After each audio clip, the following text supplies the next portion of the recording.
A gente vai ler esse Shabbat, é Shabbat Zachor, além de Parashat Vaikra, o Shabbat antes de Purim, é uma mitzvah da Torá, a gente escutar a leitura de Zachor, lembrar de Amalek, lembrar de apagar Amalek, né? Lembrar de apagar Amalek.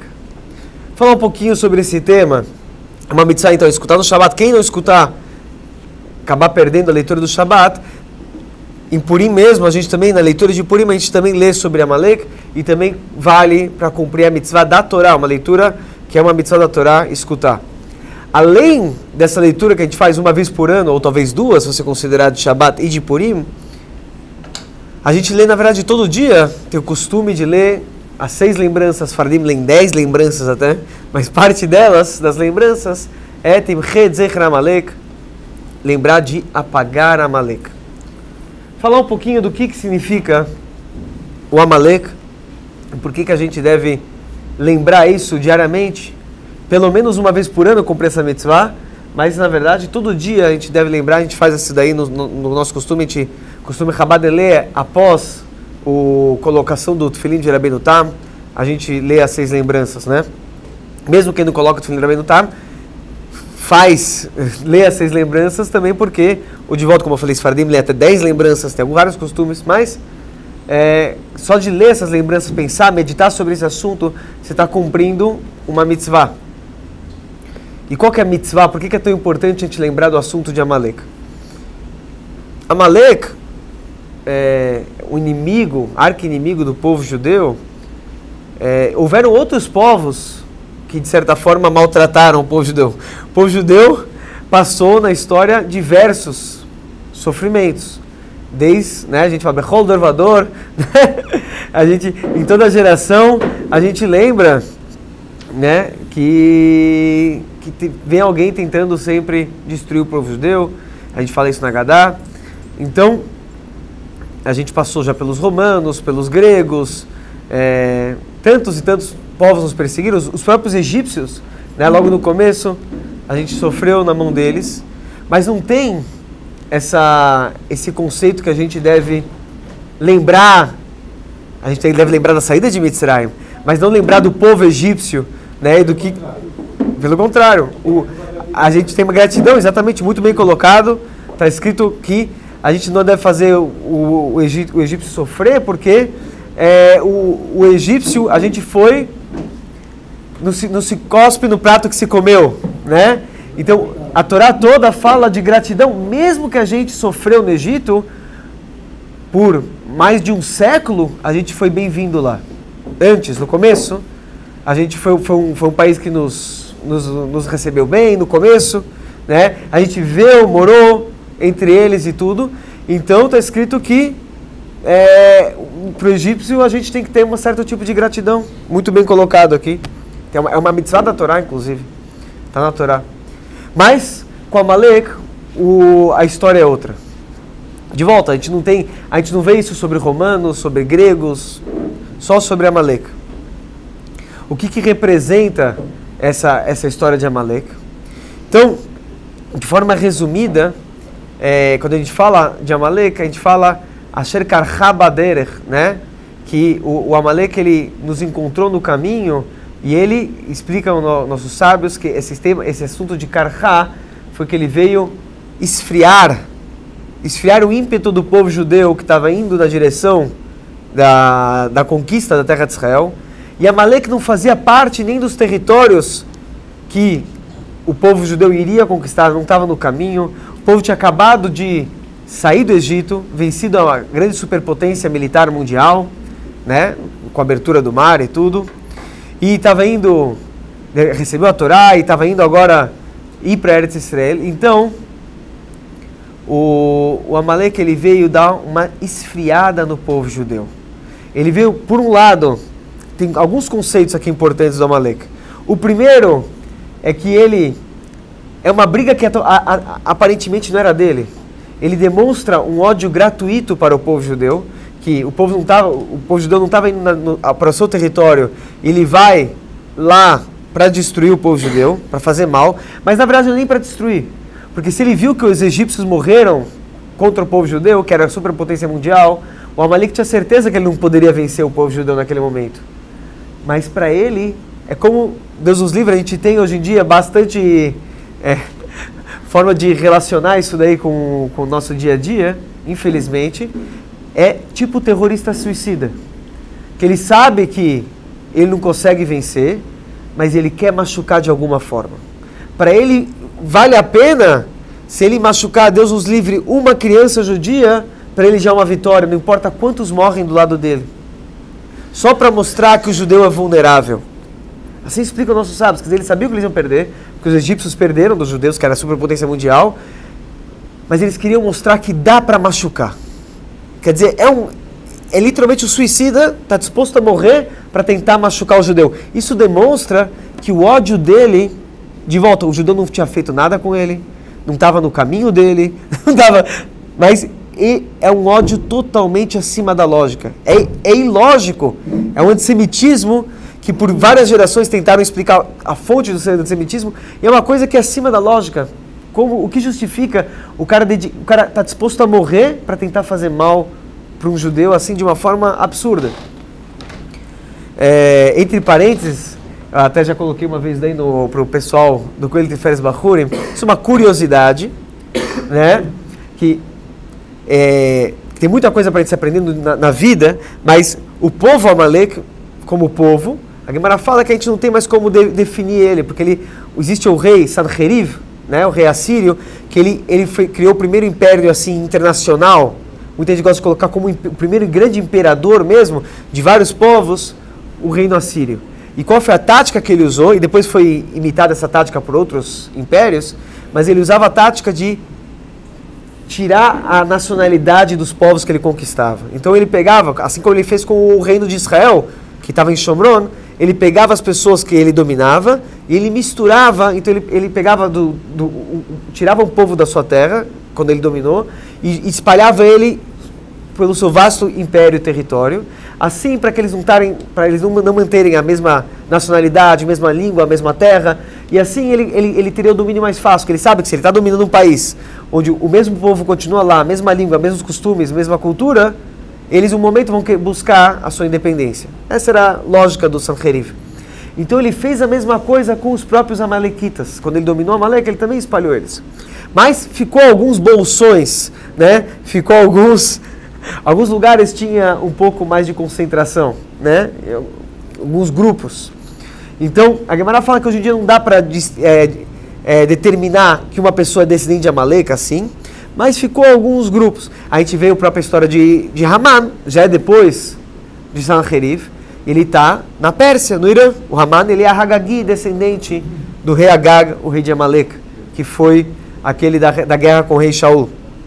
Mais interessante é que, aqui uma curiosidade, a Gemara quando fala sobre Amaleque é descendente de Esav, junto com Ismael, que é uma mistura ali, quando a Gemara fala que aquele que vai querer ir e ter essa raiva, esse ódio para ir destruir o povo judeu, fala, Deus não permita isso, e a Gemara pergunta, quem é esse? Né? Quem é esse de Esav? E a Gemara responde, Zu Germamia Sheledom, assim diz a Gemara, esse é Germamia de Edom. Então, e a Gemara fala que vai ter vários príncipes e duques, né? Fala centenas de príncipes, centenas de duques, tanto em Roma e tanto em Germânia. Eles vão estar constantemente brigando, mas nos dias que eles se juntarem, eles podem sair para destruir o mundo. Tem que tomar cuidado. Se a gente estudar a história, a gente vai ver que tanto a Itália quanto a Alemanha foram os últimos países na Europa que tiveram a reunificação com Garibaldi, né? E assim que teve toda a reunificação da Itália e Alemanha, isso foi o prelúdio para depois da Primeira e Segunda Guerra Mundial. Mas tudo uma curiosidade, também a título de curiosidade, quando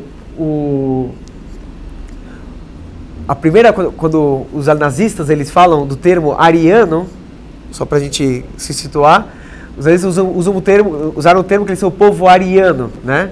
Quem foi a primeira pessoa a usar o termo ariano? Da onde veio o povo ariano?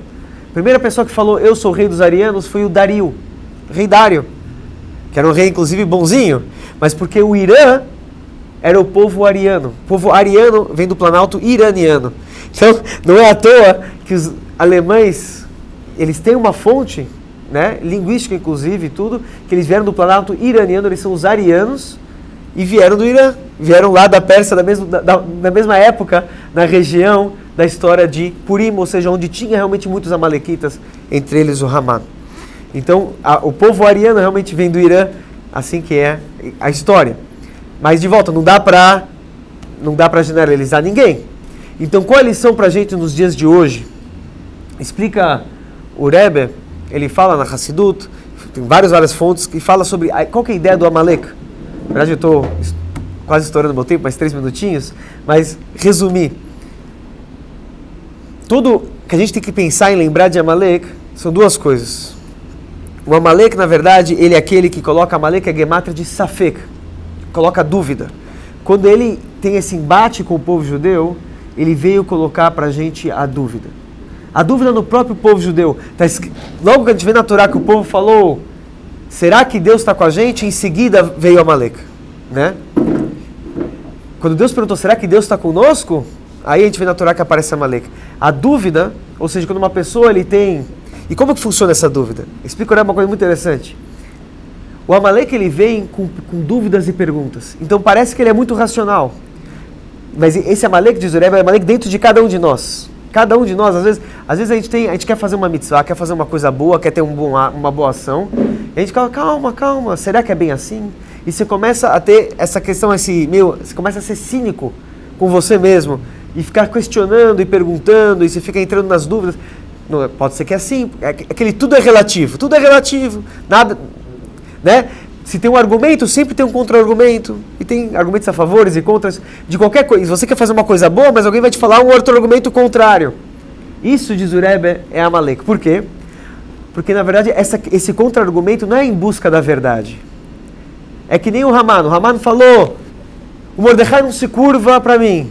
Então eu vou matar todos os homens, mulheres e crianças aqui do povo judeu em 127 países. Quer dizer, ele não estava em busca da verdade. O problema dele não era só com Mordecai. Então parece que é uma dúvida, que é uma pergunta, mas na verdade não é porque é uma pergunta sincera que você está em busca da resposta.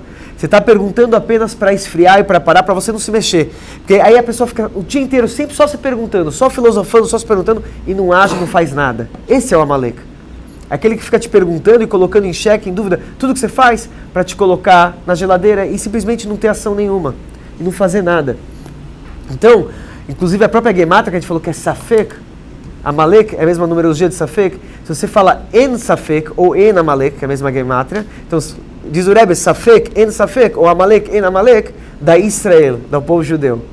Se você pega Safek, En Safek ou Amalek, En Amalek, da Israel. A nossa reação é que quando vem uma dúvida, a pessoa quer fazer uma mitzvah, quer ir para o Fabren, quer fazer uma coisa boa, aí você começa a se questionar, será que esse é o caminho, será que é isso, será que é aquilo? Você tem que reagir acima da lógica. A forma de você combater o Amalek, como o povo judeu venceu o Amalek, Moshe Rabbeinu levantou as mãos para cima. Qual que é a ideia de levantar as mãos para cima, ficar com as mãos para o alto?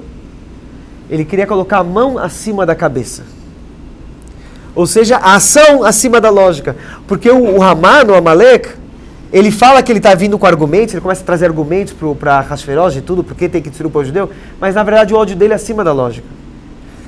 Então, como que Amalek ele foi lutar realmente com o povo judeu? Ele criou uma forca de 50 motos, que representa o assunto que a gente tem 49 níveis de sabedoria, o nível 50 é o acima da sabedoria, acima da lógica. Ele fez um sorteio, um Purim. O sorteio demonstra que é algo que não é lógico. Então, ele, na verdade, vem com argumentos. Mas o que de verdade ele quer, ele tem um ódio gratuito acima de qualquer lógica. Então, isso acontece dentro da gente. O próprio Yetzirah, ele começa com argumentos, mas o objetivo dele não é a verdade. É que você pare e não faça nada, porque o ódio dele é acima da lógica. Então, você tem que responder. Qual que é a resposta que a gente faz para destruir o Amalek? É justamente um amor e fazer coisas que às vezes você mesmo não teria lógica para fazer isso. Você vai ir para o lado de Torá, lado de Krishá, lado de santidade, mesmo acima da lógica. Então a gente faz Purim, a gente toma Lechaim em Purim, a gente vence o Amalek, mostrando que nossa conexão com Deus também é acima da lógica. E a gente vai continuar fazendo e agindo, mesmo quando às vezes não faz tanto sentido.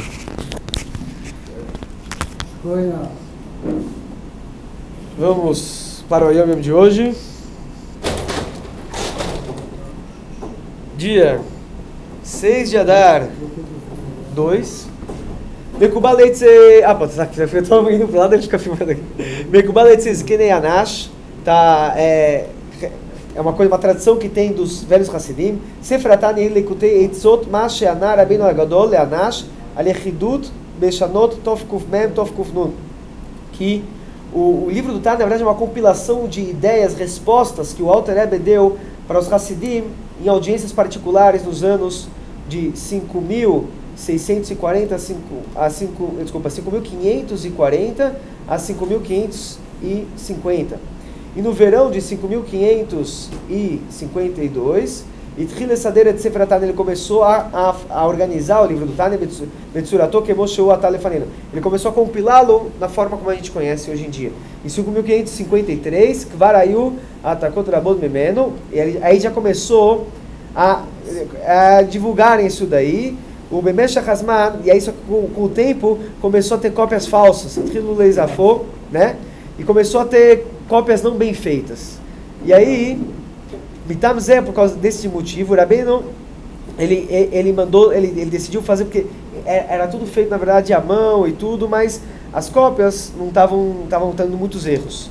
Então ele decidiu colocar isso realmente numa editora, numa gráfica, para ter um padrão e ninguém escutar a coisa, entender de forma errada, ou escrever de forma errada e passar a mensagem errada.